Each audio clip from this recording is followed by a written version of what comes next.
सलाम हिंदुस्तान दोस्तों, आज आपको सैर कराते हैं लखनऊ की रेजिडेंसी की और बताते हैं अकील और अकीला और अकील और अकीला का अंतर। जी हाँ, अकील और अकीला को कई लोग अकील और अकीला कह देते हैं, यहाँ तक कि उर्दू भाषी भी ये गलती करते हैं। और हद तो ये है कि कई आलिम लोग, उर्दू के महान विद्वान भी कई ऐसे हैं जो क बोलते हैं। देखो, जो हिंदी भाषी है, जो किसी और भाषा का बोलने वाला है, मराठी है, तमिल है, गुजराती है, कोई और है, उसकी भाषा उर्दू या अरबी या फ़ारसी नहीं है, तो वो अगर ऐसा बोलता है तो एक बार को समझ में आता है कि भाई इनका उच्चारण जो है वो अलग टाइप का है, तो ये नहीं बोल रहे हैं, कोई बात नहीं। लेकिन जब उर्दू बोलने वाले, अपने आप को उर्दू भाषी कहने वाले, उर्दू का नाम बड़े फ़ख्र से लेने वाले भी ये गलती करते हैं, तो दुख होता है मुझे। आज जान लीजिए कि अकील को अकील कह देने से क्या गड़बड़ हो जाती है और अकीला को अकीला कह देने से क्या गड़बड़ हो जाती है। ये जो आप नज़ारे देख रहे हैं, ये आज़ादी के इतिहास से जुड़े हुए नज़ारे हैं। 1857 का जो विद्रोह हुआ था, उसमें हमारे स्वतंत्रता सेनानियों ने अपनी जानें देकर कितनी बड़ी बड़ी कुर्बानियाँ दी और क्या क्या किया, उसकी छोटी सी एक झलक यहाँ रेजिडेंसी में मिलती है। आप अगर लखनऊ जाएं तो रेजिडेंसी ज़रूर जाइएगा और अच्छी तरह घूमिएगा, सिर्फ फ़ोटोग्राफ़ी या वीडियोग्राफ़ी के चक्कर में मत रहिएगा। वहाँ जो इतिहास भरा पड़ा है हमारे देश की आज़ादी का, उसकी बहुत जानकारी आपको मिलेगी। यकीन मानिए, आप महसूस कर पाएंगे कि हमारे स्वतंत्रता सेनानियों ने, फ्रीडम फाइटर्स ने क्या क्या कुर्बानियाँ दी हैं। ठीक है, देखिएगा ज़रूर और जान लीजिए अब अकील, अकीला, अकील और अकीला के बारे में। पहले अकील, अकील देखो उच्चारण सुन लो, मैं कैसे बोल रहा हूँ। अकील, अकीला, अकील, अकीला, क ध्यान से सुनो, अंतर जानो और आगे कभी ये शब्द बोलने हो तो इंसल्ट ना हो, इसकी तैयारी करो हमारे वीडियो को पूरा देखकर। पहले अकील, अकील अरबी से आया हुआ शब्द है, अकीला भी उससे बना है और अकील भी अरबी से आया हुआ शब्द है और अकीला इससे बना है। तो अकील का मतलब होता है अक्ल वाला, बुद्धिमान, समझदार, होशियार। इसके अलावा ऊँट के पैरों में जो रस्सी बांधी जाती है उसे भी अकील कहते हैं। जी हाँ, अकील कहते हैं। नाम भी होता है लोगों का, आपने बहुत सारे लोगों का नाम सुना होगा, अकील अहमद, मोहम्मद अकील या अकील खां, तो वो अकील है। अकील क नहीं, क। एग्जाम्पल क्या दूँ? एग्जाम्पल ये है कि वो अकील जा रहा है, यानी यहाँ आप कह रहे हैं कि वो व्यक्ति जो जा रहा है उसका नाम अकील है। अब दूसरा एग्जाम्पल इसके अर्थ वाला, वो अकील शख्स है, यहाँ आप कह रहे हैं कि वो बुद्धिमान व्यक्ति है। ठीक है, ये इस्तेमाल हुआ इसका एक। अकीला का क्या अर्थ है?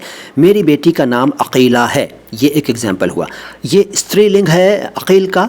जी हाँ, अकील का स्त्रीलिंग है अकीला।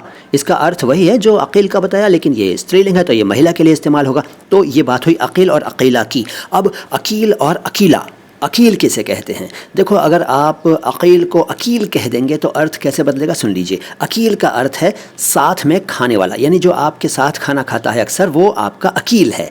एग्जाम्पल सुनिए, वो तो मेरा अकील है, यानी वो तो मेरे साथ खाना खाता है। भाई वो तो, अगर आप हॉस्टल में रहते हैं, स्टूडेंट हैं, तो आप कहेंगे कि भाई वो तो मेरे साथ खाना खाता है, वो तो मेस में मेरे साथ ही खाना खाता है। तो यहाँ वो मेरा अकील है। ठीक है, सहभोजी यानी साथ में भोजन करने वाला, अकील। अब अकीला क्या होता है? समझदार हैं यार, हर बात बताऊं क्या यार, बच्चे थोड़ा ही हो, समझ लो। अकीला क्या होता है? जब अकील से अकीला बना स्त्रीलिंग, तो अकील से अकीला बनेगा स्त्रीलिंग। बस हो गई बात। एग्जाम्पल की ज़रूरत है नहीं है ना? ठीक है दोस्तों, ये वीडियो कैसा लगा कमेंट बॉक्स में बताइएगा। रुकिए, अभी बात ख़त्म नहीं हुई, अभी वीडियो ख़त्म नहीं हुआ। भाई आप बड़ी जल्दी में रहते हैं वीडियो बंद करने की, यार पूरी बात तो सुनो यार। जल्दी में मत देखा करो हमारे वीडियो, अगर आप जल्दी में ना तो हमारे वीडियोज़ मत देखा करिए यार, आराम से देखिए। देखो, जब मैं बोलता हूँ ना तो उच्चारण, ख़ासतौर से नुक्तों का उच्चारण जो है उस पर आपको ध्यान देना चाहिए, क्योंकि इससे आपका जो है वो उच्चारण सुधरेगा और आप और भी अच्छी तरह बोल पाएंगे। समाज में जब आप उठे बैठेंगे, भाषा की कदर करने वालों के बीच में जब जाएंगे, तो आपकी इज़्ज़त बढ़ जाएगी उनकी नज़र में। जब आप नुक्ते ठीक बोलेंगे, स को स बोलेंगे, श को श बोलेंगे, ज ज़ क ख ख ख ग ग का भी अंतर समझकर उसी तरह से उच्चारण करेंगे। अच्छा, दूसरी बात यह है कि ये जो मैं आपको वीडियो दिखा रहा हूँ, इसमें जो तरह तरह की मतलब कई तरह की नहीं बल्कि कई फुटेजेस मैंने डाल रखी हैं। इनमें आपको जगह जगह बोर्ड्स देखने को मिल रहे हैं, साइन बोर्ड्स आ रहे हैं ना, तो इनको रोक कर वीडियो को पॉज करके इनको पढ़िए, आपको बहुत जानकारी मिलेगी। और आप अगर नहीं गए हैं लखनऊ तो जब भी जाएं, मैं फिर कह रहा हूं कि इस जगह ज़रूर जाइएगा। और ये बेगम कोठी नाम की जगह वहीं पर मौजूद है। एक स्मारक कहना चाहिए कि एक यादगार है वहाँ पर, बेगम कोठी। और बेगम कोठी के सामने ये देखिए ये क्या है, ये एक कब्र है, रेजिडेंसी के अंदर ही है। कासिम शाह बाबा नाम के किसी फ़कीर की ये कब्र है, ये वहीं है, मतलब उसके अंदर है, रेजिडेंसी के अंदर।